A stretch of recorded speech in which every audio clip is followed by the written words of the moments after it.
sexualité avec nous ce soir. C'est l'occasion et il faut la saisir. Aujourd'hui, nous sommes avec l'un des rares sexologues guinéens, pour ne pas dire le seul d'ailleurs. Il s'agit du professeur Sékou Camara, un vrai pont reliant la Guinée à la Chine. Sékou chinois ou le demi-chinois, c'est comme ça on l'appelle, ou on le surnomme. Il est le premier Guinéen acupuncteur et il a fait ses études en Chine. Il parle d'ailleurs couramment le mandarin et sans accent. Ce professeur d'université est l'époux de Madame Lai Kulin, j'espère que je prononce bien le nom, une chinoise dont le cœur est à jamais rattaché à la terre guinéenne. Leur histoire d'amour a d'ailleurs fait sujet d'un livre et d'un film. Professeur Sékou Camara, ni hao. Ni hao. Alors c'est comme ça, on salue en mandarin. Oui. Nous allons parler sexologie avec vous. Vous avez fait la Chine, vous avez fait plusieurs pays, mais vous avez étudié la sexologie en Suisse. Alors dites-nous, comment est-ce que les gens vous perçoivent quand ils savent que vous êtes sexologue? Je parle bien des Guinéens, parce qu'ailleurs, on sait que c'est une science qui mérite d'être. Mais en Guinée, quand tu parles de sexologie, tout de suite, on te voit avec un autre œil. C'est très bien que tu abordes le sujet. En fait, la sexologie, je l'ai apprise en Suisse pendant 2 ans et j'ai eu un diplôme de sexologie. Alors, pourquoi, qu'est-ce qui vous a poussé à apprendre la sexologie? La curiosité.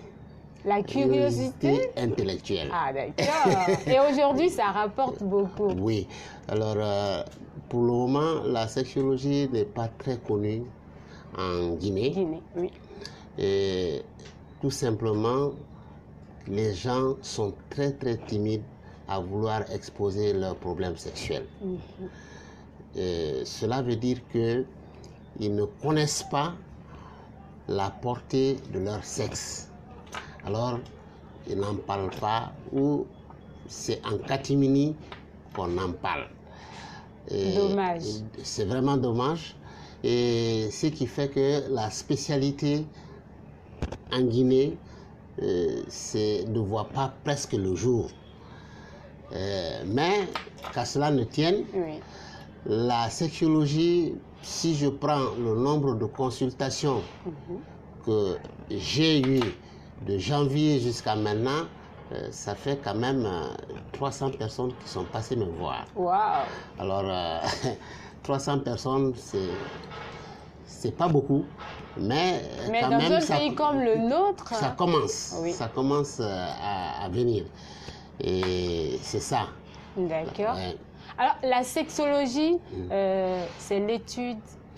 L'étude du sexe, en fait. Sexe. Voilà, c'est ça. Et le sexe chez nous, c'est un sujet tabou. Voilà, le sexe est un sujet purement tabou en Guinée. Purement tabou. Ça, c'est mal. Voilà, parce que on confond le sexe à l'appareil génital. C'est ça le problème. Alors, le sexe est différent de l'appareil génital. En quoi ils sont différents? Oui, parce que le sexe, la sexualité, veut dire que on peut utiliser les relations sexuelles, même pas, il n'est pas utilisé convenablement pour le rapport sexuel. Alors, je veux dire que la sexologie, c'est pas... c'est pas forcément... Voilà, c'est pas forcément les parties génitales qu'il faut utiliser. D'accord. Alors, parce que, par exemple, vous avez les caresses, qui sont fondamentales.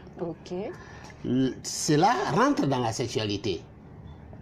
Et les caresses font partie de la sexualité. Très intéressant dès le début. Les caresses font partie de la sexualité. Est-ce qu'on peut savoir les composantes de la sexualité? Il y a déjà les caresses. Il y a déjà les caresses. Il y a le toucher. Toucher, ça veut dire? Le toucher, Par exemple, vous caressez quelqu'un, vous le touchez. D'accord. Le sein, vous le touchez. Ok. Est-ce que vous voyez le problème? Les parties génitales. Les parties génitales, ainsi de suite. D'accord. Tout ça? C'est la sexualité. Ok. La sexualité Oui. va au-delà de l'aspect génital. D'accord. Et cela semble tellement évident que cette sexualité-là, ça s'entretient et il faut fournir l'effort, en fait. Se toucher, Oui. c'est mieux se connaître. D'accord. Apprendre à connaître sa morphologie, c'est de se connaître sexuellement. Est-ce que vous voyez? Et se masturber aussi, masturber le sexe, Oui. c'est pour prendre du plaisir en solo. C'est normal de se masturber? Oui, c'est normal. Ah bon? Oui. Se masturber, c'est prendre du plaisir en solo. C'est-à-dire que Oui. l'individu, la femme, surtout, je veux dire, D'accord. elle peut se masturber en solo. D'accord. Se masturber en solo. Oui. Et c'est pour avoir du plaisir, d'abord. Et Ça intervient en quelle période? Lorsque tu n'as pas de conjoint ou... non. C'est-à-dire que d'abord, avant d'avoir le conjoint, Oui. il faut apprendre À se connaître. à se connaître, À s'auto-connaître. à s'auto-connaître. Est-ce que vous voyez? Oui. Parce que pour s'auto-connaître, il faut se masturber. D'accord. Pour savoir quelles sont les parties érogènes D'accord. qu'on a. Quelles sont les parties érogènes sensibles? Alors, c'est ça la masturbation. Est-ce que vous voyez? D'accord. Et en le faisant, c'est-à-dire c'est de taire, si la personne va au lit, c'est de taire le complexe sexuel qu'elle peut avoir. Mais au départ, c'est qu'elle s'est masturbée. Elle a appris à se connaître elle-même. Et il faut dire que beaucoup ne se connaissent pas. Oui, c'est ça. Sexuellement. Oui, la majeure partie des femmes ne se connaissent pas. Mais et les hommes, ils doivent aussi se masturber. Oui, l'homme se masturbe, la femme doit se masturber. Avant de faire la masturbation, c'est d'abord apprendre à connaître sa morphologie sexuelle. Ok. Et sa morphologie sexuelle, il faut, pour celles qui sont instruites, elle peut prendre un papier ou un crayon en dessinant son sexe. Ok. Est-ce que vous voyez le problème? En dessinant son sexe. Mais pour ceux qui ne sont pas instruites, ceux qui ne sont pas allés à l'école, c'est de prendre au moins le miroir, de s'asseoir et en face du miroir, connaître que la composition, la structure du sexe, c'est comment, où est le clitoris, où est la grande lèvre, et savoir aussi que ce sont des muscles. Alors, ce sont des éléments qui sont importants pour la femme. L'homme aussi, l'homme doit se masturber. L'homme peut se masturber. Ça n'a pas d'effet, la masturbation? Non, ça n'a pas d'effet. C'est-à-dire, l'effet qu'on peut dire que la masturbation est bonne. Ça donne du plaisir. Ça donne du plaisir. Deuxièmement, ça peut retarder pour les éjaculateurs précoces. Ah. Oui, les éjaculateurs précoces, on les conseille en fait de se masturber. Donc ça, c'est un bon remède contre l'éjaculation précoce. Oui, c'est ça. C'est fantastique. Wow. Se masturber devant son partenaire aussi, c'est important. Ok. Hein? Donc, ce que les gens font souvent, par exemple, se masturber, envoyer les vidéos à leur conjoint, il n'y a pas de mal à ça. Non, ça, je dis, je ne souscris pas à ça. Ok, d'accord. Hein? Mais devant, face à face? De face à face, au moins sur la sexualité, oui. ok. Mais quand ça prend quand tu te masturbes pour prendre ça en vidéo, ça devient de la pornographie et qui est puni par la loi. D'accord. Qu'est-ce que le sexe apporte au quotidien? Ah, le sexe, il est très important. Et pour nous, il est très très important. Les sexologues ont dit que les rapports sexuels que doit entretenir une femme ou un homme, c'est de 2 à 3 fois par semaine. Ça, c'est la fréquence. La fréquence. Ok. 3 fois par semaine, en fait. Alors, vous voyez, 3 fois par semaine, multiplié par les 21 jours, parce qu'il faut multiplier par 21 jours pour un mois. Okay. Dans les 21 jours, c'est-à-dire qu'il faut soustraire les périodes de règles et autres, là, ça fait 21 jours. Ok, d'accord. Alors ça fait 21 jours. Si ça fait 21 jours, la fréquence de 2 fois à 3 fois maximum, c'est beaucoup dans l'année. Bien sûr. Ça fait au moins 500 à 2 fois par semaine. Ça fait environ 500 et quelques de fois de fréquence. Donc, ce qui veut dire dans une année, il faut faire plus de 500 fois. Voilà, 500 fois l'amour. Ok. Alors, mais... Les gens ne le savent pas. Certains ne le font pas. Oui, c'est ça. D'autres en abusent. Voilà. Et par contre, la sexualité va apporter un plaisir. Ok. Dans ce plaisir aussi, il va c'est-à-dire, il est très bien pour le cœur, parce que l'activité sexuelle, quand tu fais l'activité sexuelle, ça va vraiment réduire les maladies cardiovasculaires. Hein? Et deuxièmement, ça va lutter contre le stress. Oui. Mentalement. Mentalement. Ça te libère. Ça va libérer la personne.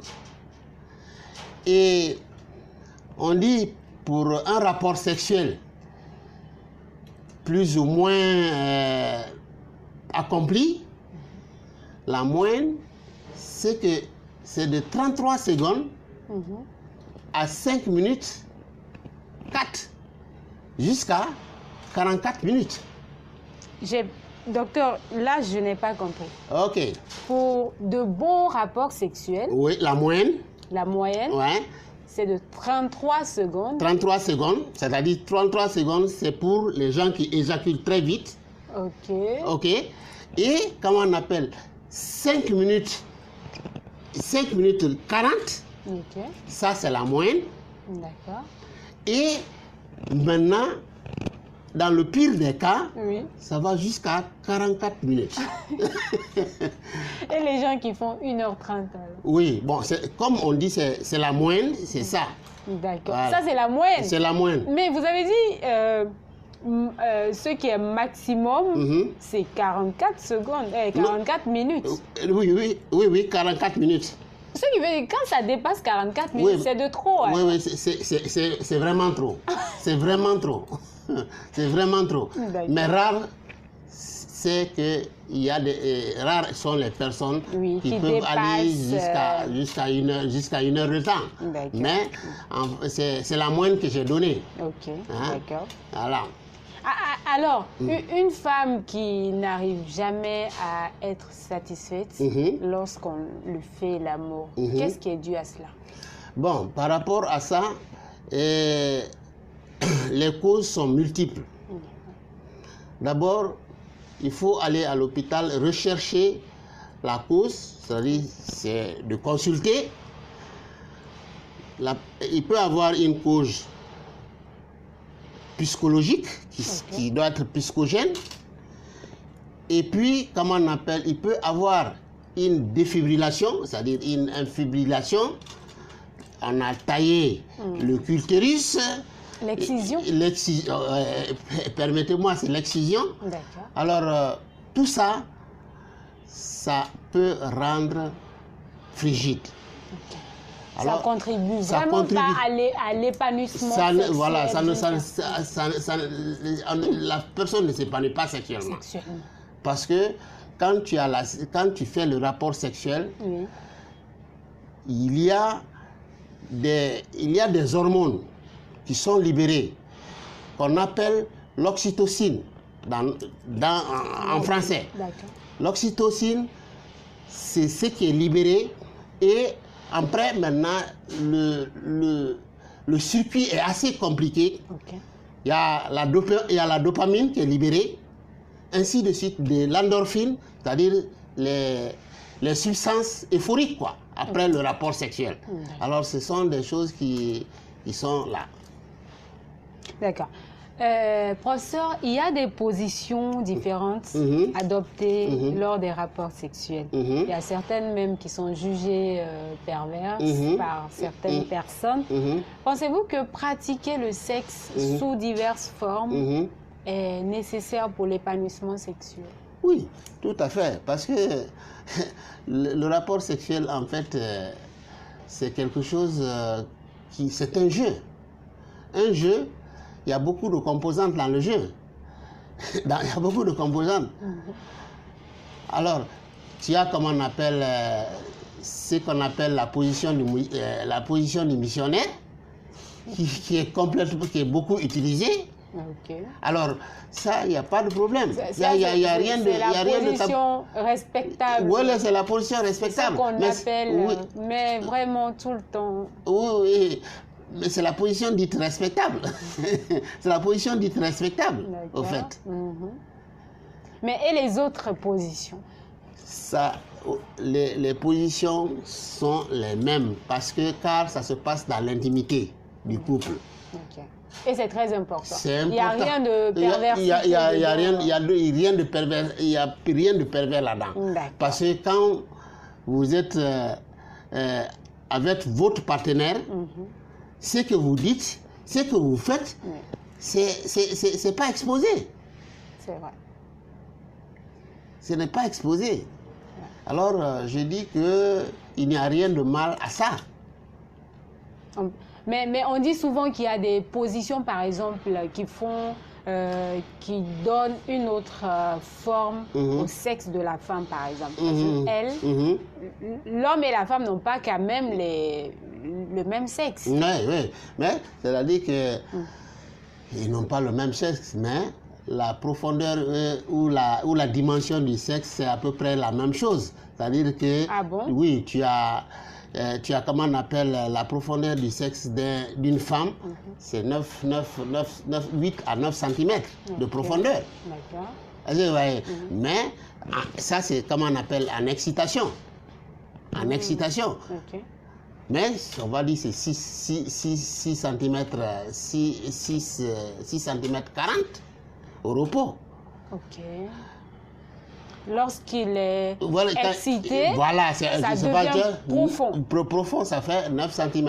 Et c'est la même chose chez l'homme? Non, c'est l'homme. C'est-à-dire que l'excitation va de 8 cm à, comment on appelle, 13 cm. Ou il y a la limite de fois 15 cm. Waouh! C'est ça le problème. Alors, docteur, est-ce que vous pensez, ou est-ce vrai que la longueur du sexe, ou, comme on dit, la taille du sexe plutôt, contribue à l'épanouissement sexuel? Parce qu'il y a des personnes qui disent « Ah, moi j'ai un petit sexe ou mon conjoint a un petit sexe, donc j'arrive pas à être satisfait. » Non, c'est-à-dire le problème, la petitesse ou la robustesse du sexe n'a aucun rapport avec ce que le sexe en lui-même peut accomplir. Ce qui veut dire que le sexe soit petit gros ou petit, ça fait la même chose. Ça fait la même chose. Vous pensez? Oui, ça fait la même chose. La performance est la même. Mais pourquoi certains pensent que la taille a quelque chose d'important dans la sexualité? Est-ce parce qu'ils ne se donnent pas suffisamment de temps pour être excités? Parce qu'il y a des gens quand même qui viennent, ils se jettent sur... Voilà, je pense que c'est ça. Je pense que c'est ça. Ils ne sont pas dans les préliminaires. Et les préliminaires sont très importants. Quand tu prends la sexualité, le maximum de temps... Le maximum de temps que les gens peuvent faire dans la relation sexuelle, ça fait les 5 minutes 40. C'est ça, c'est le maximum des maximums. Au moins, où on dit à 44 minutes, c'est le maximum des maximums. Docteur, vous ne pouvez pas dire c'est le maximum des maximums parce qu'il y a des gens qui dépassent. Oui, d'accord. Oui, mais vous l'avez dit auparavant qu'ils sont c'est des exceptions. Oui, il y a des exceptions. Voilà. Mais sinon, la moyenne reconnue, c'est ce que je viens de dire. D'accord. Voilà. Et ce n'est pas de moi. Hein? C'est pas de moi. Okay. Docteur, pourquoi certains hommes souffrent d'éjaculation précoce? Oui, l'éjaculation précoce, d'abord, il y a le mental. Ok, dans la tête, si ça ne va pas, si on est trop stressé, on veut aller vers la performance. Ce n'est pas le type, comment on appelle, le type, il veut jouer à la performance, mais c'est de satisfaire sa conjointe qui est sa préoccupation. Ça, il va éjaculer très vite. Donc tout se passe dans la tête. Voilà, tout se passe dans la tête. Mais ne pensez-vous pas qu'il y a aussi les vices que certains jeunes prennent? Oui. On nous le dit souvent. Oui, c'est ça. Il y a ça, il y a surtout ces jeux-là. Oui, la psychologie. La psychologie est très importante. D'accord. Alors comment, à part se masturber, d'ailleurs, comment les hommes doivent se masturber? Parce qu'il y a certains, ils le font avec du savon. Est-ce normal? Oui, c'est-à-dire le savon étant un lubrifiant, en se masturbant avec le savon, on ne blesse pas le pénis. Et c'est bien. Ou à défaut de ça, on peut utiliser les huiles essentielles. L'huile, par exemple, les huiles, il faut lubrifier. Ok, d'accord. C'est tout. C'est en pharmacie? Oui, il y en a en pharmacie, il y en a, comment on appelle, l'huile à disposition, n'importe quelle huile à la disposition, c'est bon. Alors, docteur, est-ce qu'il y a, par exemple, des parfums ou des objets ou, je ne sais pas, exotiques pour quand même l'attirance, tout ça? Au problème, au niveau du sexe, il y a beaucoup de parfums que nous appelons les parfums à la phénormone. La phénormone est une hormone que les chiens, que les animaux possèdent en eux. Ça peut se dégager dans la transpiration, dans la salive, dans la sueur. Est-ce que vous voyez le problème? Mais par exemple, quand le chien, pour marquer son territoire, quand il va uriner par-ci, par-là, ça, c'est pour marquer son territoire. Alors, ces genres de parfums, dites parfums d'attirance sexuelle, ça existe bel et bien. Vous avez le parfum qu'on appelle Dove Love. Ok. Ça, c'est très bien. Ok. Et nous avons les parfums de l'attirance sexuelle. L'attirance sexuelle à la phénormone. C'est-à-dire quand tu mets ces parfums... Oh, mais mon Dieu, c'est vite, hein. Les gens vont porter... Non, c'est vite. Ça, c'est vite. C'est-à-dire, par exemple, moi, je mets ce parfum, je passe et mais je suis attirée par tous les hommes qui... Ça, c'est sûr, ça. Ça, c'est sûr. C'est pas sorcier, là? C'est pas sorcier. Vraiment, je te dis, c'est pas sorcier. Mais parce que le parfum, le prix du parfum va jusqu'à 2 millions de francs guinéens. Ah, mais si ça fait son travail... Mais c'est bon. Et, ça, je et te où dis, on peut... Ah, non, mais pour le moment, je crois que ici, il n'y en a pas très bien. Dans les en Guinée, il n'y en a pas très bien. Mais avec vous, on ne peut pas en trouver, docteur? Oui, ça, pour le moment, c'est qu'on ne peut pas trouver, mais je vais m'arranger. Docteur, en fait, c'est pour les téléspectateurs qui voudront bien ces parfums. Ok, ça c'est... Ils peuvent vous contacter quand même. Vite fait, vite fait. Alors, il faut rappeler que professeur Sékou Camara, il est dans la clinique chinoise de Fété. Voilà, puisque moi, je ne peux pas bien prononcer. Donc, le professeur même va vous prononcer. Ouais, la clinique Fété. Et ça, c'est juste derrière la station totale de la Sigmadina. C'est bien ça, oui, c'est bien ça. Donc, tous ceux qui veulent être attirés sexuellement, c'est ça. Il y a des parfums. Il y a les parfums à la cocaïne aussi. D'accord. Hein? À la cocaïne? Oui, à la coque. Ça s'appelle parfum coque, à la coca. Ah, ok. Ouais. Et ça, c'est pour attirer? Oui, c'est pour attirer. Ça fait 2 millions 500. Et les 100 millilitres de parfum. Wow. Mais c'est très bien. Docteur, dites-nous, est-ce qu'il y a... Vous avez des clients quand même? Non. Pour ces parfums? Mais ça, les clients, j'en ai. C'est pas des grands patrons? Oh, non, ça... Je suis dans l'obligation de taire, comment on appelle, la catégorie de mes clients. Il n'y a pas de problème. En tout cas, tous ceux qui sont en train de nous suivre, vous voulez être attirés sexuellement, il n'y a rien de sorcier. Il faut juste connaître la sexologie pour savoir faire les choses. C'est ça, effectivement. Il y a des parfums pour la circonstance. Il suffit de contacter professeur Sékou Camara, il est à la clinique. Fété. Ça, c'est juste derrière la station totale de la Sigmadina. Vous voyez la clinique et voilà, vous serez servi. Docteur, vous savez, on prend 12 millions, 14 millions pour acheter de simples téléphones. Donc, pour le bien-être, 2 millions ou 3 millions, c'est peu. Moi, je pense. Alors, nous allons toujours continuer sur le thème. On dit souvent que le sperme contribue à la beauté d'une personne. Et il y a des femmes qui utilisent le sperme pour se rendre belles. Il y a certaines qui mettent le sperme dans leur huile, d'autres le mettent comme soin, je ne sais pas, de beauté, de gommage, tout ça. Est-ce vrai? Oui, c'est vrai. Parce que le sperme, c'est des hyperprotéines. C'est des hyperprotéines qu'on a dans notre corps. Alors, quand on récupère le parfum, tu l'enduis sur le visage, mais ça te rajeunit. Ah bon? Oui. D'accord. Mais, ce qui veut dire qu'il faut une fréquence aussi.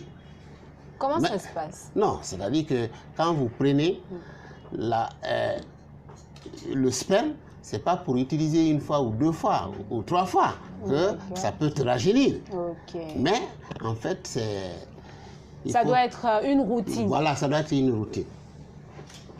Donc c'est pas mal lorsqu'on le transverse dans la crème. C'est très bon. Et on dit que faire le sexe habituellement, ça rend aussi beau. Oui, c'est bien parce que quand vous faites le sexe, les rapports sexuels, ça va vous diminuer le stress. Vous allez dormir suffisamment bien. Ça va vous détendre. Et ça va lutter contre le vieillissement précoce. C'est pourquoi le sexe, il est bon pour nous au quotidien. Donc, les personnes, par exemple, dont les époux, les femmes dont les époux sont à l'extérieur, elles doivent constamment se masturber. Ils peuvent se masturber ou ils peuvent chercher, comment on appelle,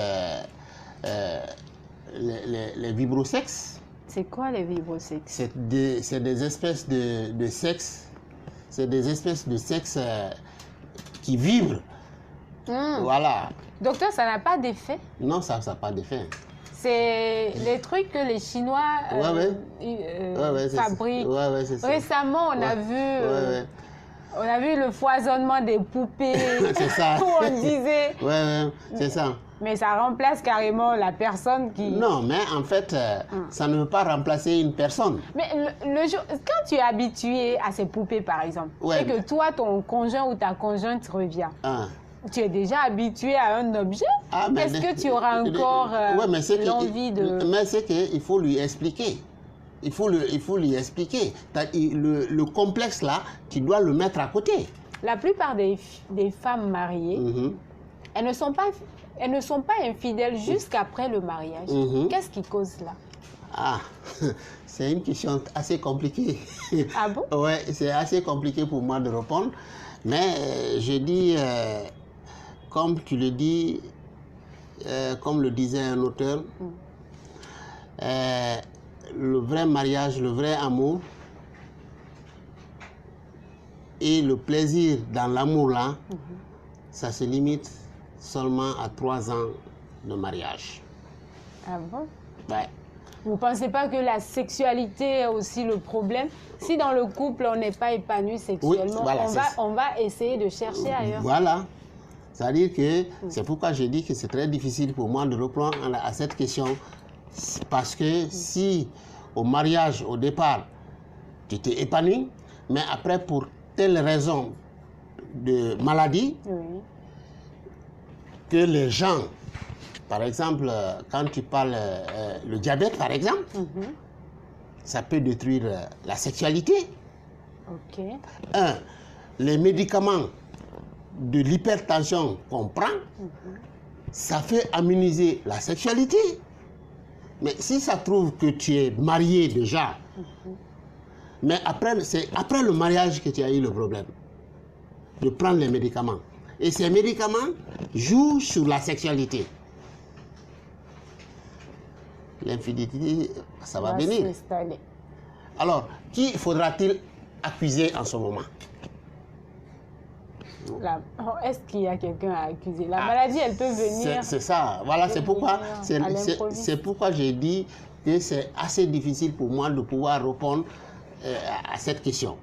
Mais le message que je peux lancer à mes soeurs, à mes mamans, à mes épouses,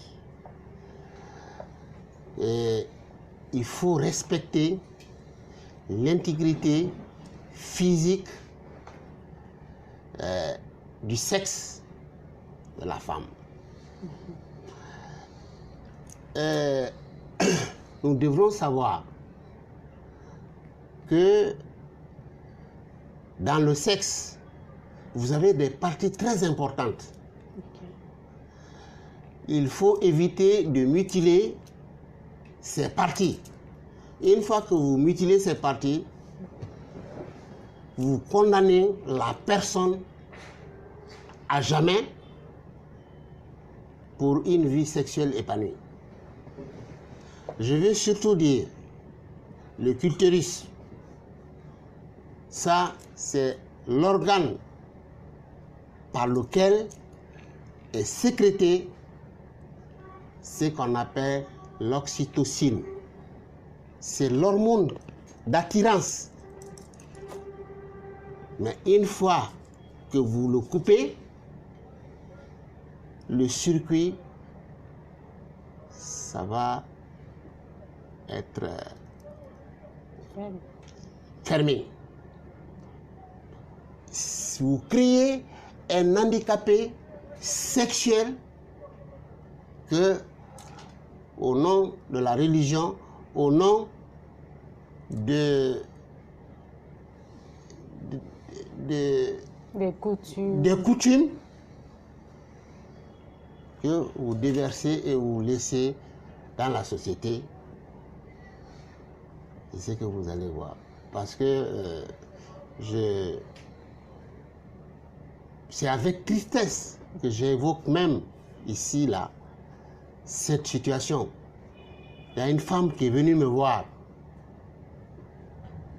Depuis toute sa vie, elle ne connaît pas le plaisir sexuel. Mais la simple raison, c'est quoi? Elle a été complètement, je dis complètement, complètement nettoyé du ton utérus. Alors, je vais lancer ce message à toutes les femmes. Il faut que les femmes apprennent à respecter l'intégrité de leur appareil génital. Ceci dit, ils vont jouir du plaisir que tout le monde souhaite avoir dans la vie.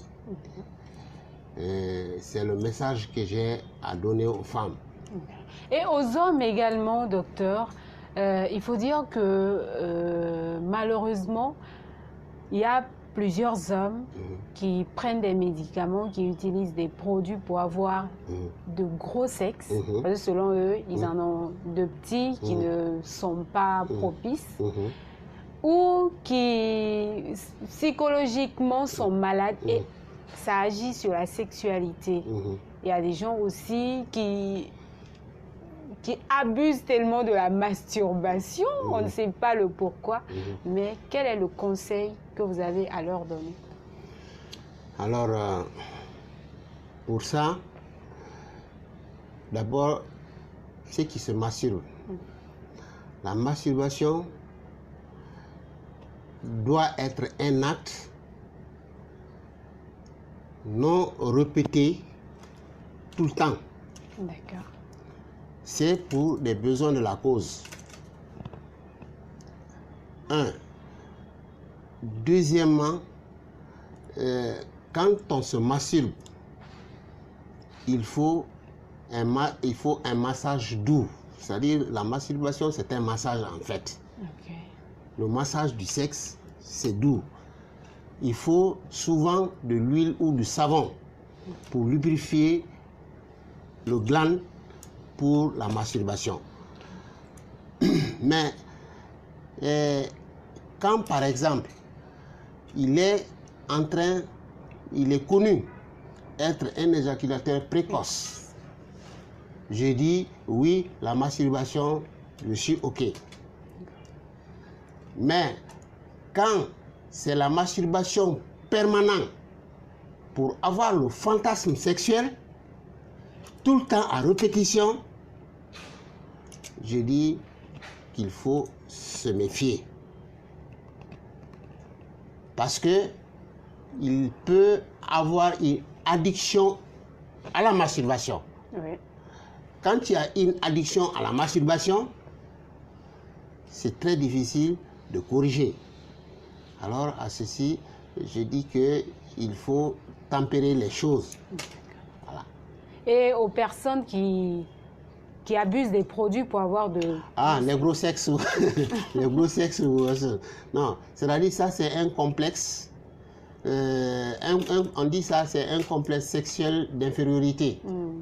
C'est prendre le médicament pour se gonfler le sexe. Mais le mécanisme étant très simple, quand tu prends les médicaments tels que le Viagra, tels que, comment on appelle, les copies vite, ça va essayer de libérer les vaisseaux sanguins qui sont dans le pénis ou qui sont au niveau du clitoris pour regorger, en fait. C'est-à-dire l'excitation, c'est ça. C'est-à-dire les vaisseaux sanguins qui se libèrent, quand ils se regorgent, on devient très excité. C'est tout le truc. Mais l'autre là, on dit, bon, moi je dirais que c'est un complexe de sexualité, un complexe sexuel d'infériorité. Alors, à ceci, je dis qu'il faut faire attention. Oui. Quand on prend ces médicaments, tu ne sais pas si tu as un problème cardiaque, tu ne sais pas si tu as un problème de diabète. Je dis que ce sont des choses qu'il faut prendre avec précaution. mais sous la direction d'un spécialiste comment on appelle, à la matière, qui peut te conseiller de prendre ou de ne pas prendre, ou de prendre à moitié. Alors, c'est seulement ce conseil que je peux donner à ces gens, de s'abstenir à l'utilisation de ces produits. Voilà. Docteur ou professeur Sékou Camara, pour le trouver, il suffit de venir à la clinique Feng Shui. Oui. C'est ça? Tu prononces bien. D'accord. C'est à la Sigmadina, juste derrière la station Total. De l'autoroute. De l'autoroute, bien sûr. Et vous ne serez pas déçus puisque, docteur, il possède des parfums. Ouais, l'attirance sexuelle. L'attirance sexuelle. Oui. Ouais. Vous voulez être attiré sexuellement. Juste 2 à 3 millions. 2 millions et quelques. C'est ça. Et puis, ça va. Docteur, merci de nous avoir reçus dans votre bureau ici à la clinique. Merci. Ce n'est pas la dernière fois. Nous serons encore avec vous pour parler d'autres thèmes, puisque vous vous intéressez également à ces personnes qui souffrent d'hypertension. Oui, c'est ça. Et aujourd'hui, il y a beaucoup d'AVC. Oui, c'est ça. Très prochainement. Moi, je m'occupe aussi des conséquences de l'AVC. C'est-à-dire les paralysies de côté, ça aussi. On sera avec vous très prochainement. Bien sûr, vous êtes dans l'émission Le Monde en Elle et vous nous suivez en direct sur la page Facebook Actu Première. Vous pouvez retrouver cette émission sur le site d'information www.actupremière.com, mais aussi sur la télé web Royal Business TV, mais également et enfin sur la page YouTube Actu Première. À la prochaine.